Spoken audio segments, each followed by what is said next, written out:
Hey folks, Malforian here and welcome back to the channel. Today we're going to be taking a look at Dev Diary 120 Systemic Refinements for Crusader Kings 3.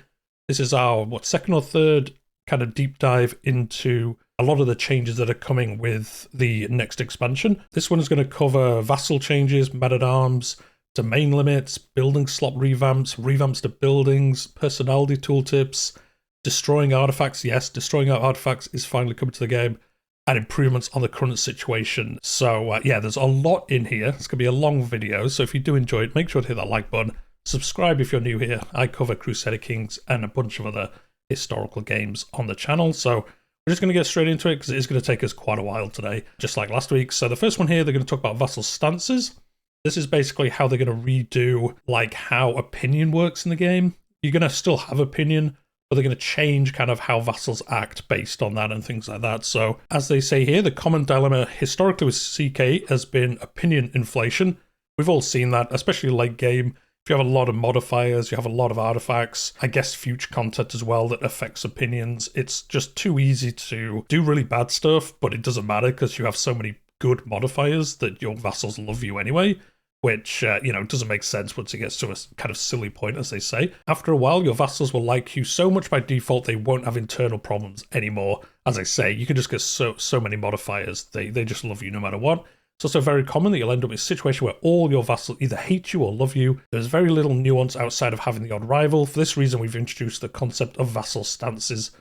Every vassal has a stance that affects what they like or dislike. The stance they choose is dependent on their personality and a few other things like culture, they say as well. And here we go. This is how it looks, I think, at the moment. Oh, no, this is showing the change. So here's obviously three of the vassals, Bavaria, Bohemia, and Luzitz. And as you can see here, vassal stances.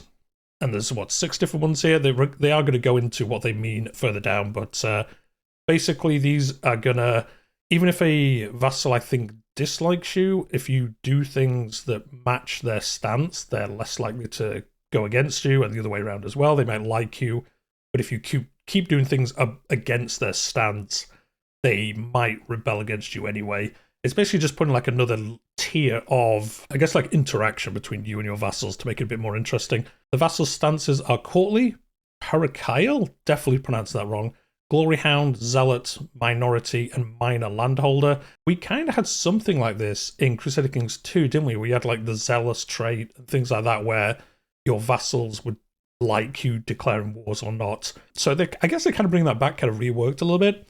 No, they are not political groups. This isn't Victoria 3 all of a sudden, but rather a common outlook on things, a shared view on how the realm should be governed. For example, while all they had to pick the one I can't pronounce. Well, all these vassals will gain an opinion boost whenever you upgrade a holding or lose opinion when you declare a non-trivial war. When you attack someone who has 80% of your military strength, it doesn't mean that they like each other any better. It's just that they like the same things in a liege. So yeah, it's like I say, it's just like an additional stance. So here you go for this one. If you construct a temple, it will give every zealot vassal will get 30 opinion of you for 10 years, and this parochial vassal will get 20 opinion. So it's basically just adding, like I say, just different interactions in there. They like if you build, well, I guess because you're building a building, these ones like you, and because you're building a temple, zealots like you. So it's kind of like a double bonus, really, for building this kind of thing. Every stance also prefers a specific heir. If that heir succeeds you, you'll get an opinion boost. But what you'll get is an opinion penalty with every vassal who preferred somebody else. I'm not sure. I don't know if I like that. I'm not sure. Is that a good change? Let me know in the comments. I don't know, like preferred heir. It depends how this works. Have primogenitor and your next heir is just your next heir.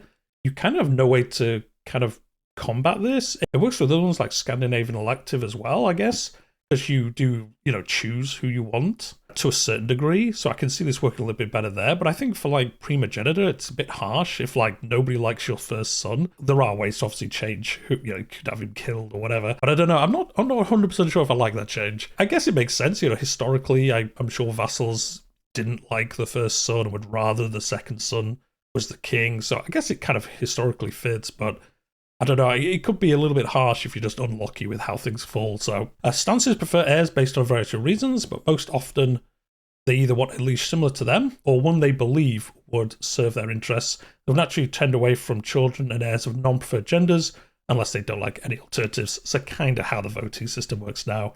They don't generally pick women over men unless they have to, kind of thing. Oh, this is quite good, actually. It will actually tell you. So this is obviously his heir at the moment, and it says will be preferred by these kind of stance players. So I guess, yeah, if you're military, the Glory Hounds will like you. If you're one of the other ones, there'll be ways in which they kind of match together, I would think. And then obviously, I'm guessing that character also has that stance, maybe, so it'd be really obvious at that point. It is possible to see the stance of a character directly on the character window. That's good. If it's your vassal, it'll show the icon next to their opinion. If the character is not your vassal, you'll see their stance by looking at the expanded personality tooltip. More on this later, because they're updating this in the future. So as you can see, yeah, because he's a direct vassal, you can see it right here, which is great.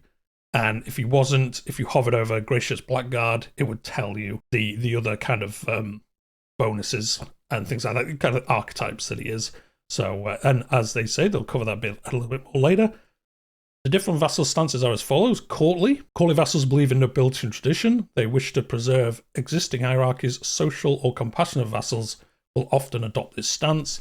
And then, you know, they like titles, they like feasts. They dislike when you give titles to lowborns, kind of stuff that makes sense. I'm not going to try to pronounce this one again. They want stability and decentralization and peace for the realm to stay out of the outside affairs. Honorable reserved vassals will adopt this stance.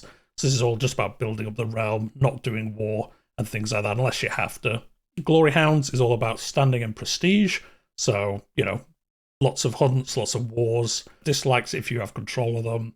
If you lose wars, they're not going to like it, etc. So obviously, it makes a lot of sense. Zealot, a lot of temples. Succeeding learn language scheme, has virtuous traits, goes up pilgrimages, dislikes it when you ask the head of faith for gold. Oh no, but everyone likes doing that. Or has sinful traits. Kind of makes sense. That's the good thing so far, all these. They make sense. Minority vassals feel that their faith or culture is marginalized by their liege. Oh, this one's interesting, because this is kind of based on how much culture or faith acceptance and things like that there are. So yeah, they like it when you promote cultural acceptance tasks. They dislike it when you convert the faith or culture of a county and has high crown authority, which they all seem to dislike. Makes sense. They prefer honourable and compassionate heirs, preferably of another faith or culture than their current liege. Oh, that's interesting. So they'll be like trying to kind of mix up who's in charge a little bit. It'd be interesting to see, because obviously if you're a large realm, you might have a lot of these. I wonder how this balances. Like, is someone a zealot or a minority? Like, could you end up just having everyone as a minority? I guess if all your vassals were from a hostile faith or culture, you could just have a lot of minority ones. It'd be interesting. I don't think they go into exactly how it works in this dev diary, but it'd be interesting to know kind of where the tipping balance is between like minority and then just becoming one of these like area of the game focused stances, whereas minority is just you're a minority kind of faith or culture, so you have that stance. But what if all your vassals are minority characters in a way, which could happen if you're in a kind of large sprawling realm. So it'll be interesting to see how that works. Minor landowner vassals wish for freedom and low taxes. All baron tier rulers will adopt this stance. So this is probably only really going to affect you early game, where you have barons on your court and things like that. You know, once you become a duke or a king especially, you tend not to have as many barons that you would have to interact with that much, as a rule anyway. Versus when you first start the game, a lot of your, well, depending on where you play, obviously, a lot of your realm is just you and barons. So I imagine these bottom two will see more play early game, and the rest of these will kind of come in more as you get a larger realm, I would think, anyway, at the moment. There is some nuance to how these stances are affected by various game systems. Crown Authority, for example, as they mentioned above. Glory Hounds and Courtly stances care a lot about court grandeur. Oh, they're actually feeding into the court grandeur system a little bit more as well, which is fantastic to see.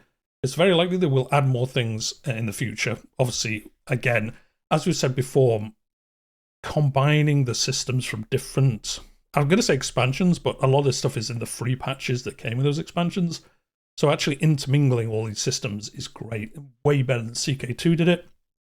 Landing a new vassal as a preview telling you what stance they'll take, adding an extra layer of consideration to your choices. Yeah, so I guess they're going to say, does it say here somewhere? Oh, here we go. Yeah, he will have the zealot vassal stance. Interesting. I guess makes sense that you would find that out before. I guess it would make landing someone a bit more interesting. You're not just spamming it with same culture or same faith as you do now, generally. I guess it's interesting now. You'll have to look at it and be like, oh, well, I'm not very holy, so I don't want a zealot vassal. if I do a lot of wars, I probably want like martial stance characters. So another little kind of thing to think about and decide what you want to do.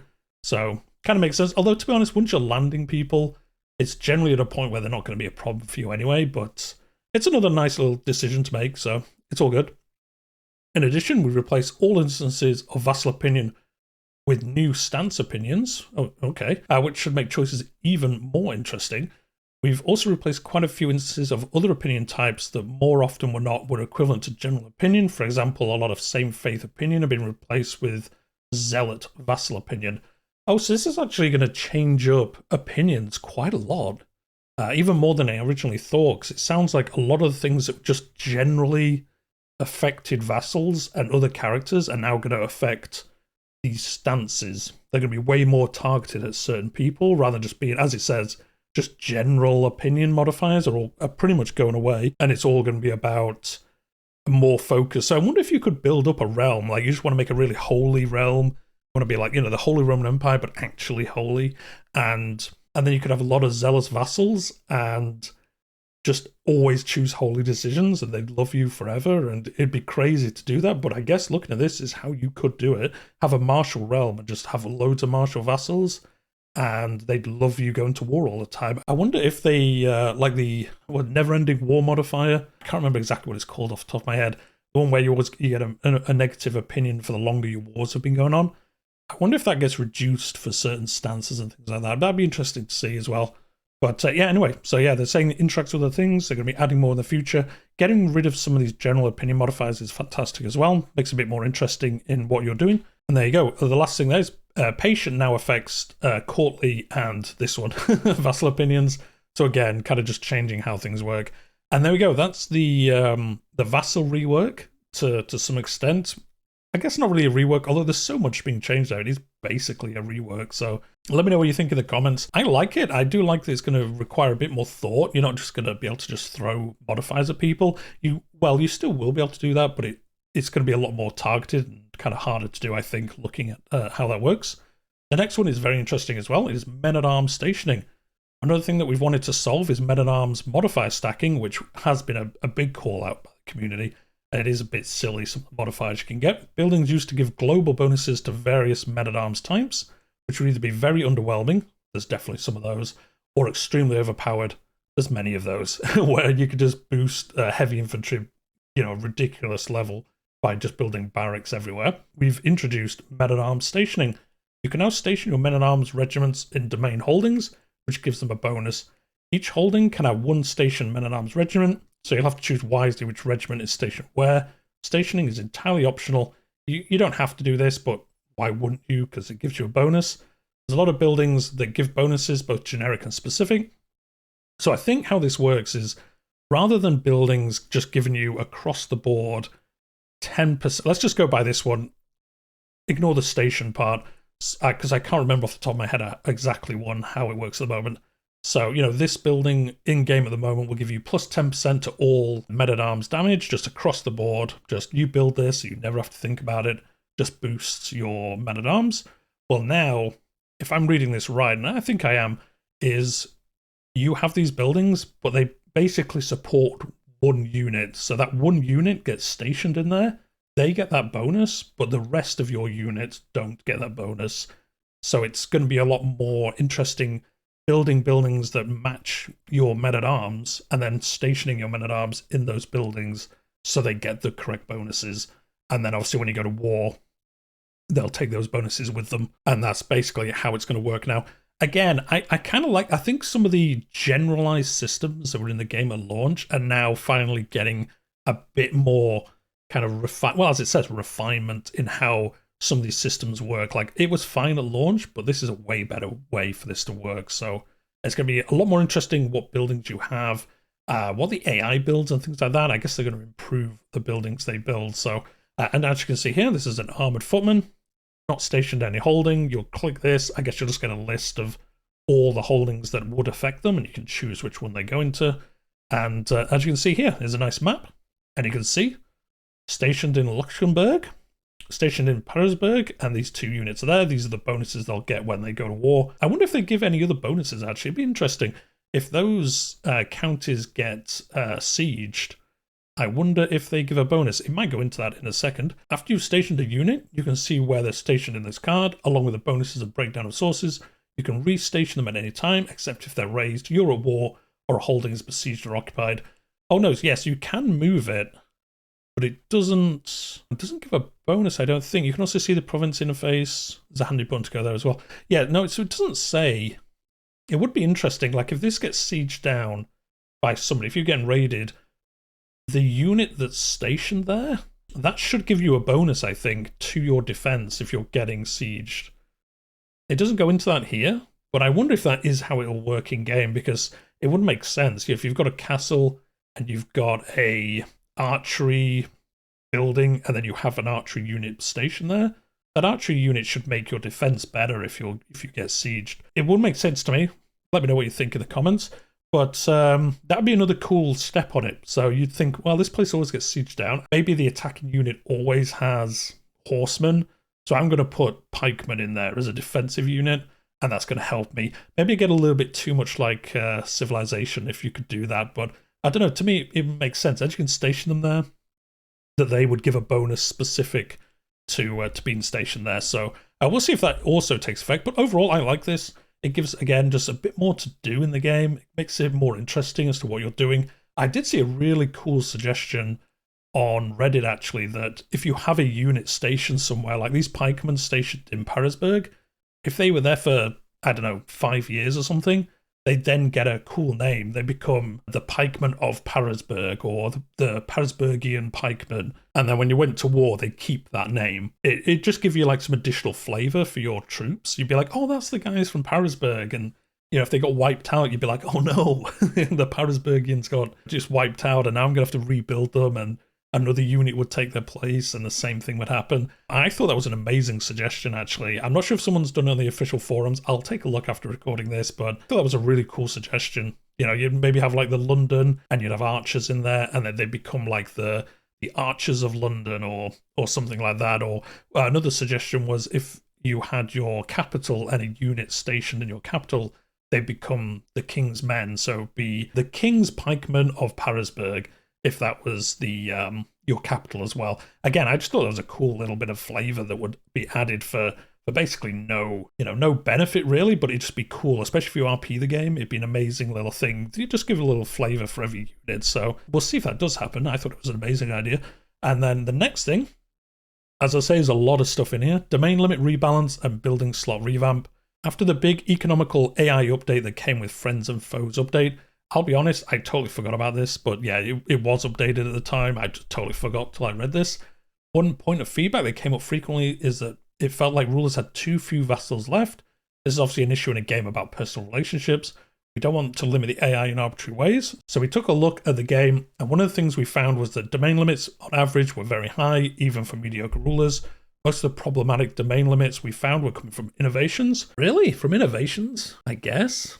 I wouldn't have thought that'd be where they came from a lot, but I guess they do. I suppose they do add up from there, which gave a total of 4 domain limit over the course of the game. I suppose if you had high stewardship and then 4 domain limit, I guess by the end of the game you've got, what, like 9 or 10 domain limit, I suppose you could get up to? I guess that's a lot. I don't know. I don't think that's too crazy, but I mean, I guess maybe it is. Because of this, we've removed 2 instances of domain limit from innovations. You now get +1 domain limit in tribal and +1 from late medieval. We've also increased the points of stewardship you need for +1 domain to 6 from 5. Oh no. It's going to be hell early game. As it says, maybe there's some alterations coming soon though. So yeah, it looks like bailiffs gives an additional building slot now instead of an additional domain limit by the looks of it. I think that's what it gives in game now. We'll see. We know that a lot of players enjoy the gardening aspect of having a large domain, and we don't want to lower the domain limit and make the game less fun for those players. Instead, we've opted for a different solution, where each holding grows in power and gardening potential with time as innovations are unlocked. As an added benefit, this makes the building economical game feel different between the early and late eras. They're going to go into this. Basically, holdings are now going to start with less slots, but then as the game progresses, you get more slots unlocking from innovations and things like that. So it's, I guess, early game. I guess it does show like the change of economy. I really think, especially coupled with the comment from last week, a lot of this is setting us up for trade to be the next, either a flavor pack or expansion. I think a flavor pack, a lot of these just tie into how trade will work. I'm going to have a video coming out either later this week or next week about how I think trade will work, especially based on the dev diary today and what was said last week. So keep that in mind. It's I think it's definitely aiming towards that in the future. And it's kind of like the building bricks towards trade being way better. For those who still want to have a higher, lower domain limit, there is a game rule, so you can basically just alter it back to how it works now if you really want to, which is cool. I always like that they give you these options. Holdings currently have 3 to 4 building slots in the live version.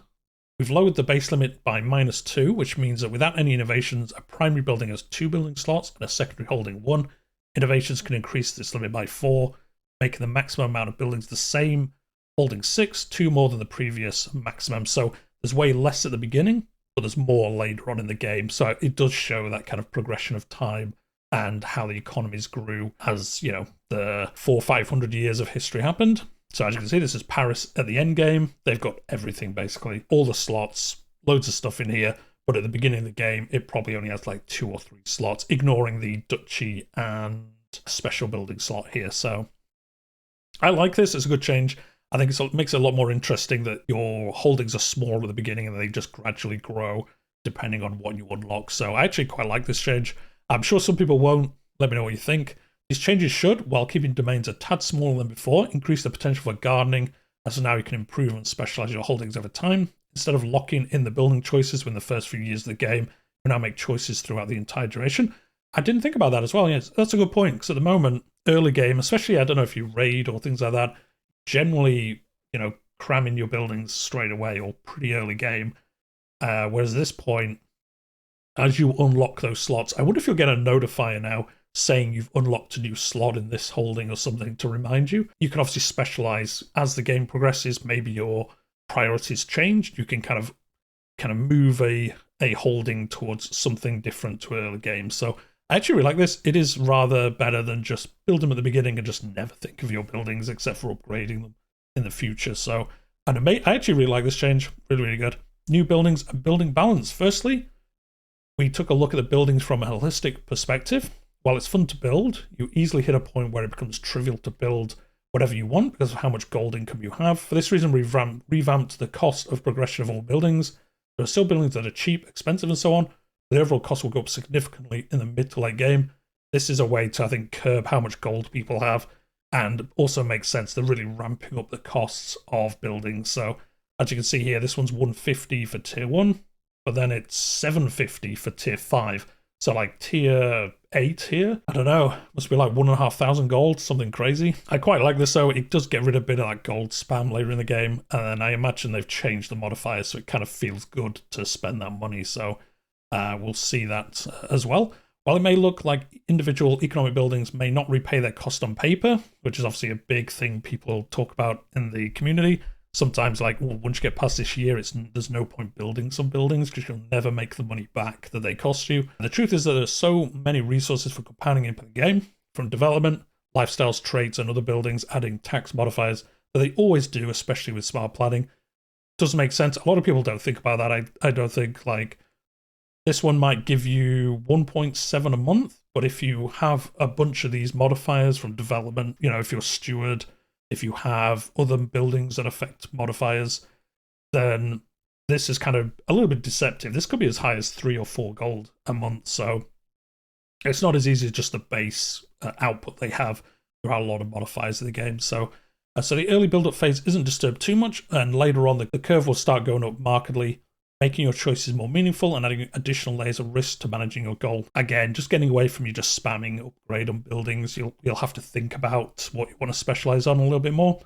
I like it. Obviously, how balanced it is, we'll see, but I like this generally. Secondly, we revamped a lot of buildings, especially military buildings, ties to the earlier changes to units and also how it works with the new events and things like that. We want there to be a reason to deliberate your choice of buildings and not always go for the best economic building in every holding you own. A lot of people just build the gold-making ones because gold does so much stuff in the game. Military buildings now make use of the new stationing bonus. Fantastic. They have effects on travel danger, as we saw last week, and almost always have secondary and tertiary bonuses unlocked at later building levels. We've also lowered removed sources of levy percent boosts. Oh no. I quite like those. To make levies from buildings more important, we've also lowered or removed several sources of levy percent boosts, such as from skills and council jobs. They've basically said they've moved them into these buildings, so they make the buildings better. And as overall men-at-arms damage is going to be much higher, levy reinforcement rate is also going to be more important than before. There are way too many changes to go over. Here's some examples. So just showing you the different bonuses they're going to give you now and kind of how they work. So as you can see here, danger is obviously the stat for your tours and things like that. It will affect, if you're traveling through this area, how dangerous it is to do so. And then obviously a lot of these modifiers, look, some of these give really nice modifiers actually. What's this, level 3 militia camp? That's not too bad. What's the highest one here? 5? Yeah, these are pretty good. These are pretty good. I mean, this is nearly 750 gold, so it should give good units. So yeah, if you stationed a unit in here, it would get 100% more bonus, and same for spearmen as well, and toughness 60% each. So the unit you stationed here would be really good. So definitely worth stationing a unit. It said before the stationing is optional. I'm not sure about that with how good some of these bonuses are, if I'm honest, but we'll see. We've also made an effort to normalize the different buildings. So going from heavy infantry buildings, bonuses isn't a no-brainer choice. Older economic and fortification buildings are mostly the same, with some notable exceptions. A lot of this stuff didn't need that much change, but there are some minor changes here and there as well. Obviously, station bonuses, danger bonuses. Oh, hostile raid time plus 10% because you have a hunter lodge. That's interesting. I don't think that's in the game at the moment. Correct me if I'm wrong, but I don't think it is. Practically all Dutch buildings have been updated to account for the new modifiers, providing a further specialized boost. That's good. I do like the Dutchy buildings, but I don't think they're too crazy at the moment. But again, they're upgrading those as well to make them even better, which is awesome. As there are now many more building slots to fill, we want there to be plenty of choices to choose from. We've added 10 new building lines. So is that 10 new types of building? Okay, this expansion, after last week, I was like, this expansion looks okay, but there's nothing too crazy. It looks like it's going to be loads. Although I guess a lot of this is probably going to be part of the free patch. I don't know if they talk about it later on, but I would imagine this stuff, like systematic changes to how buildings work, I imagine this is going to be in the free patch. I'd be surprised if this is part of the expansion. I could be wrong, but I'd be very surprised if it is. The stables line of buildings replace the hunting grounds in boosting light and heavy cavalry. They'll also have an added tactical benefit of making your army slightly faster, which is quite nice, allowing you to more easily counter an enemy army in terrain favourable to you. In addition to this, stables make your travels faster, as we saw last week. It gives you the superior mounts travel option for free rather than having to pay for it. So, and there we go, holder of this holding 4% army movement speed. And not too bad, not too bad. It does, I think I underrate army movement speed, especially when you're just trying to clean up your rebellions and things like that. Being able to move faster is actually quite useful. So again, some nice changes. Again, here we go, blacksmiths getting an update as well. Blacksmiths are now the jack of all men-at-arms boosting building, being one of the very few buildings that will boost any unit type stationed in that holding. So yeah, station men-at-arms damage. Yes, this is just a general, whatever kind of men-at-arms is here, it's just better. It's not like cavalry specific or something like that. Holding tax is 20%. That's not too bad. That's not too bad at all. Blacksmiths also boost artifact quality, which is extra relevant now as we've replaced the limitation on the commission artifact decision to only produce common items. Oh, interesting. You can offset this. So they've made the commission artifact decision worse, I guess, to stop people just spamming it for good stuff. And then the Dutch building will improve that as well. So, okay, that's kind of interesting that they've changed that. Depending on where in the world you are, the regional hardy warriors were famed for either having stalwart infantry or merciless cavalry. Hilly and mountainous terrain will now allow you to construct one of two building lines, depending on the geographical region, to represent the fact that warriors were exceptionally hardy. Tribal rulers can also construct these lines. So these are ones for special areas on the map. Hillside grazing lands are a military economy hybrid building that boosts all kind of cavalry, make it perfect to combine with stables or cavalry line of buildings. You can also use this to improve your economy on otherwise poor terrain type. Yeah, pretty nice. What's it give you? Oh yeah, it gives you a little bit of tax, but then boosts all your cavalry based units. So yeah, nice. I do like that there's a bit of a change there. Boost units and gold production, which is quite nice. Warrior lodges are pure military building lines, giving a lot of levies and bonuses to all kind of infantry. Combining this with blacksmiths or other barracks or military camps will make fearsome soldiers. It's kind of funny that earlier they were talking about they didn't like stat stacking, but even here they're like, oh, you could stack these stats to do quite well. So it's kind of weird. I mean, it's a lot better than before where it was kind of a no-brainer how to do it. At least now you've got to think about which buildings you build where and things like that. So again, this is some nice bonuses. for your infantry, mainly skirmishers and spearmen. Next building line is regional in nature, limited to India for cultures with the Wootz steel innovation and only in coastal riverside holdings at that. I like this. I like there's more buildings that are going to be specific to certain areas of the map. I actually really like that. But it boosts any type of men-at-arms station there with the highest possible building bonus that we're willing to hand out. What, 100%? Oh, so the best, I guess, is 100%. Station bonus is never going to go over 100%, it sounds like. The rarities building line makes holdings that construct them well worth fighting over. Oh, and they also boost artifact quality of armor and weapons. Does it say that? Oh, yeah, it does, yeah. Unlocked increased quality of sponsored weapon and armor inspirations. So again, tying into the last expansion with inspirations and artifacts and things like that. So again, it's cool that the buildings affect other areas of the game as well. And I like this one. This one's really good. And as it says, actually, it does give you a bit more thought about if I'm going to take some land. Oh, this has got a special building here. I'm going to get in there and steal that because it's a nice upgrade. And they've already built it for me. So it's kind of free for me to steal it. For the steppe, there's a unique building line that, you've guessed it, cavalry. It's possible to combine this building with others, making steppe rulers truly fearsome. So I guess you just spam out the cavalry as historically they did, and it boosts them quite nicely. Army movement speed 16%. That's pretty cool. 1,100 gold. Movement speed of a land while raiding plus 60. I guess it doesn't stack. Or maybe it does actually. Yeah, why would it be a different line if it didn't stack? It must stack. Because otherwise it wouldn't make any difference. It'd just be army movement speed 32%, wouldn't it? So yeah, so I guess if you're raiding in the steppe and you have these buildings, you're going to be moving pretty quick. So another awesome change. Just making you think, playing in different areas of the map, thinking about what you build rather than just building the same buildings all the time. Next up, we have 4 late game buildings. So they're just going to go into these. First off, we have workshop building lines unlocked with the advanced bow making innovation. This line has an income bonus similar to a standard economic line, but can be constructed in any terrain. It also boosts siege weapons and will eventually reduce the cost of archers and skirmishers. Oh yeah, 160% siege weapon effectiveness. It's only one unit that's stationed there that gets this bonus, but still, that's a lot. These are really good. It does say they're late game, so advanced bow making, so these look amazing, to be honest. The following 3 building lines are very powerful because they're compounding effect on the local economy. They all have different criteria to being built based on geographical, regional, and terrain. There are few holdings in the world that can build 2 or even 3 of these. Keep an eye out for them. They're exceptionally good if possible. So yeah, I guess Warner Mills, Windmills, and Caravansary. You can build all 3 of these? I guess so. Yeah, can build all 3 building lines. Oh, so they can have all 3 tiers of this. Okay, development growth. Wait, they all give development growth? Yeah, that'd be pretty good. First off, we have windmills. These are unlocked by the Windmills innovation. Who'd have thought? They're the most powerful economic and development building in the game and are common throughout places such as Europe and India, commonly on flatlands or coasts. So yeah, development growth, supply limit, things like that. So all good. Watermills are a bit less powerful, but still worth it. I guess these are only, yeah, built in hills, mountains, forests, or next to rivers. And you have these as well.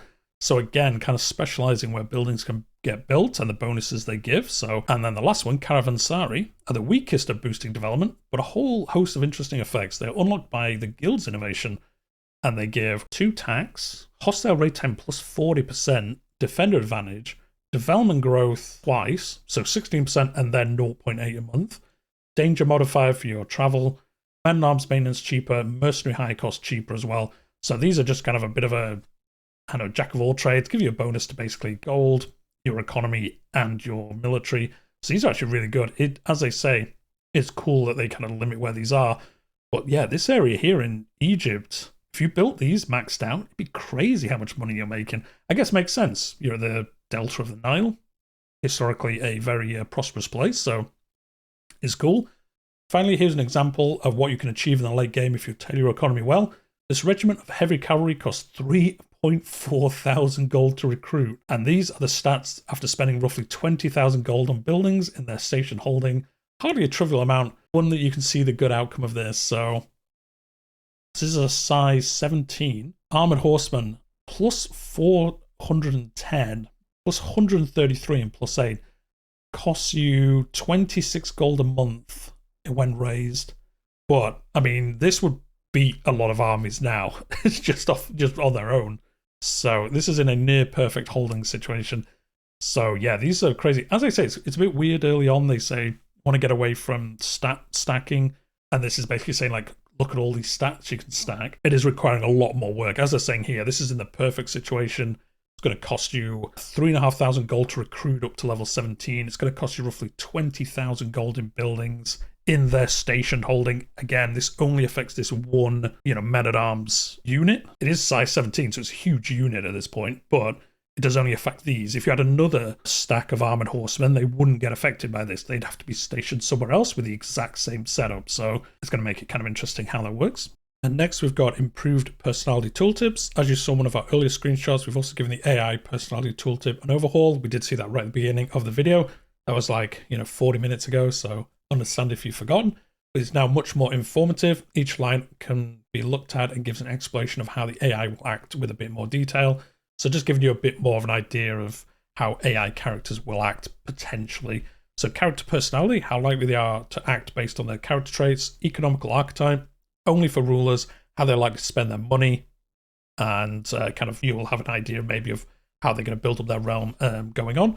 So vassal stance, only for vassal rulers, what stance they are currently in. I wonder how often the stance changes. I don't think they mentioned that before, but I wonder how often this does change. Interesting to know. So yeah, as you can see from here, it'll give you these. You'll obviously hover over these and it will give you a stacking tooltip, giving you a bit more information as to what each of these mean if you don't remember. The character personality tooltip specifically now gives a bit more of an explanation as to what being an evil blackguard actually means and how the character is likely to act. I think there's a mod at the moment that does this. I think it's quite high in the popularity where it will basically do exactly this. Will tell you roughly what these mean. Whereas at the moment you just see evil blackguard. Well, I guess it's a bit of a bad guy. I'm not too sure. But it now will tell you specifically what this archetype will do. So an evil blackguard is very dishonorable, more likely to start schemes, abuse their position, send blackmail, find secrets, betray their friends and spouses. Basically, all in all, a bad guy. I do like the abuse the position as regent, as we saw last week. And I guess this will be in a future dev diary, how regency will work. If they're very cruel, more things. Oh, well, no, they are very cruel, so they'll do more of these things as well. A fearless paragon, same thing again, just this is roughly what this person thinks. Same with compassionate thinker. An example of how economical archetype tooltip looks. So this is a cautious economical character. He wants to be prepared for war. They're somewhat averse to declaring offensive wars, preferring a slow build-up. They keep a buffer of gold to help them defend themselves and invest into buildings and men-at-arms. So this would maybe change how you would interact with this character. Maybe you would see, oh, they've built up a lot of gold. Maybe they're getting ready to declare war. If they haven't got much gold, they're less likely to declare war against you, potentially. So again, just gives you a little bit more information. I'm not sure how often people will check it, but again, it's just that extra bit of information if you're interested in taking a look. And then the next thing, this doesn't actually affect gameplay at all, but it was kind of interesting to see. So they're applying the Rich Presence ability in Steam. Now, I didn't know what this meant, but reading through this is basically, as you can see, if you have your friends list open, at the moment it'll just say Crusader Kings 3. Malforian is playing Crusader Kings 3, whereas now it will say Malforian is playing Crusader Kings 3, and he's on a pilgrimage to Santiago as King Alfonso VI. Just like a cool update, I guess. I would never have thought about adding this, but it's kind of cool how this works. And it does say, though, if you're playing a multiplayer game, it won't show this, because obviously you could cheat and just see what they were doing. So good that they thought of that as well. But this is it's kind of cool. Like I say, very limited where you'd even use this, but it's just a nice, cool addition to the game. So I'm not going to complain about it, but it's kind of funny that it's getting added.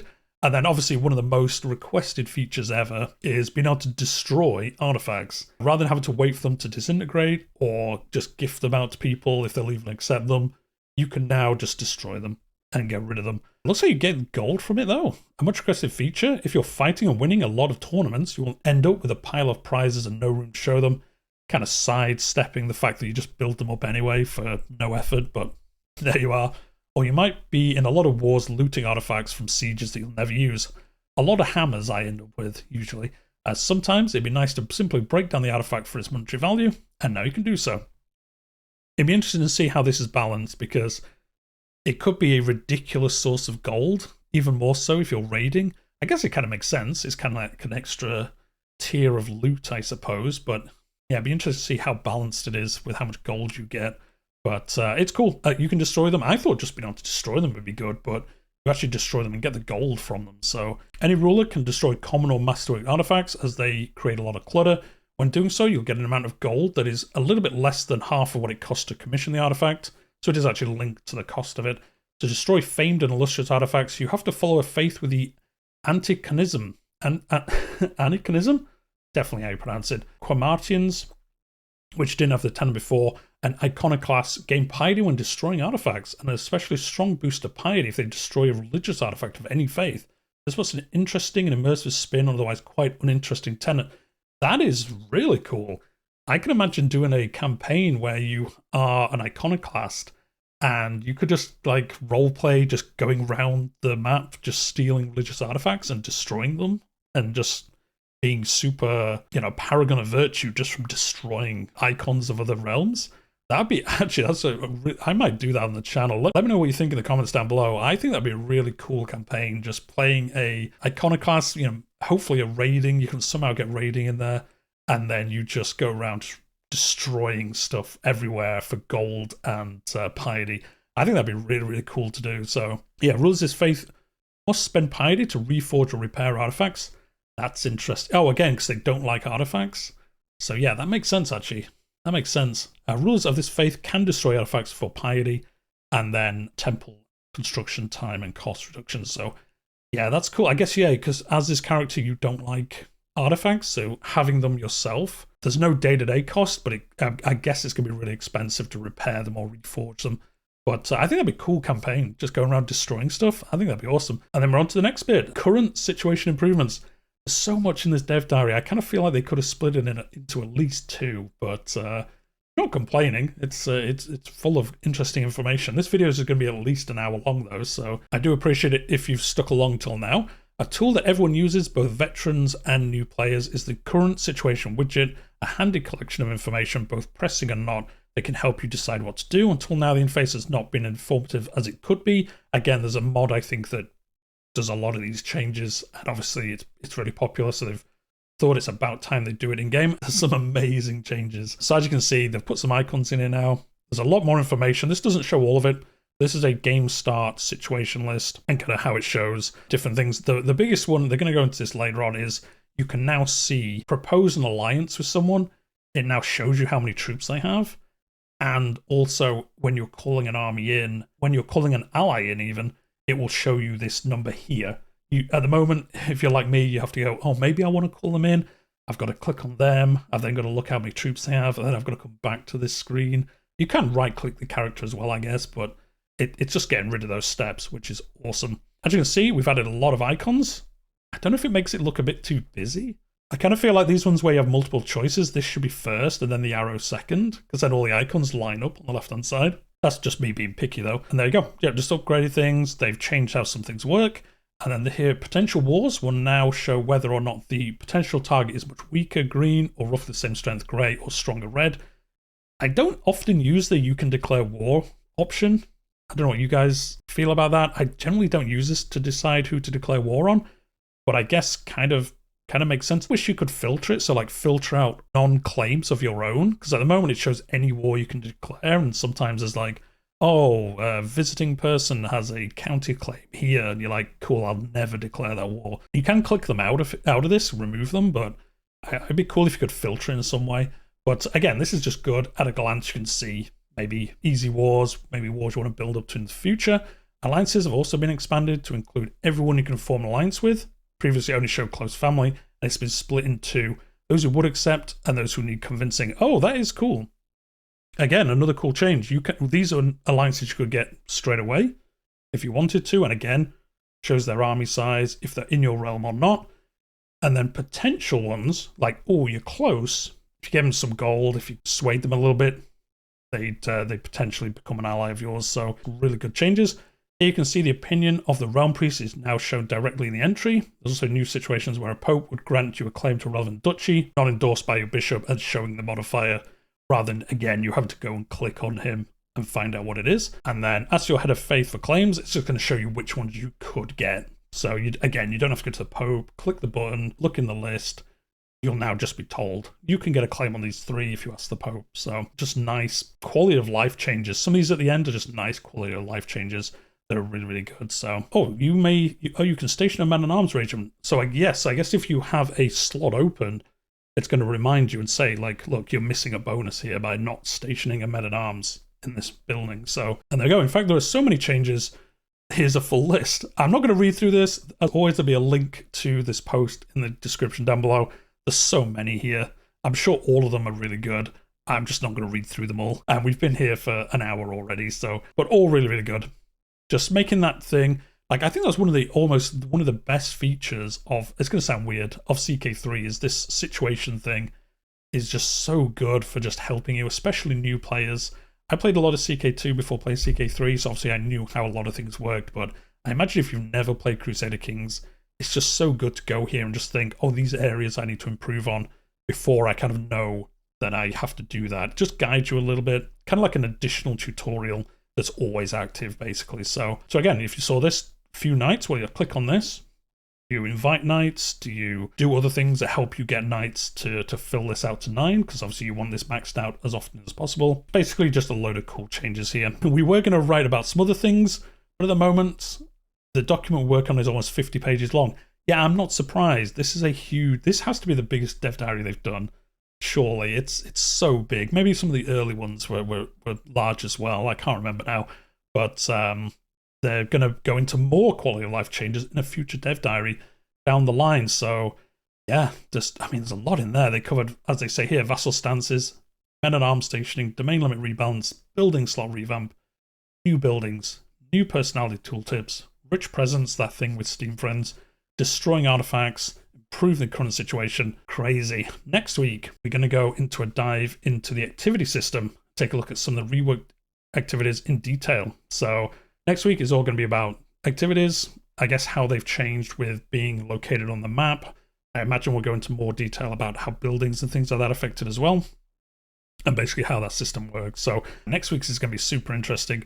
It's just so nice to have the dev diaries back and they'll be interesting. Like the ones we've had before last week and things were just kind of, they're fine. They're just fantastic. Like every change in here I think looks good. There's some that I'm not 100% sure on, but most of these are just great. Or at least I can see, at worst I can see why they've made the change, which is fantastic to see.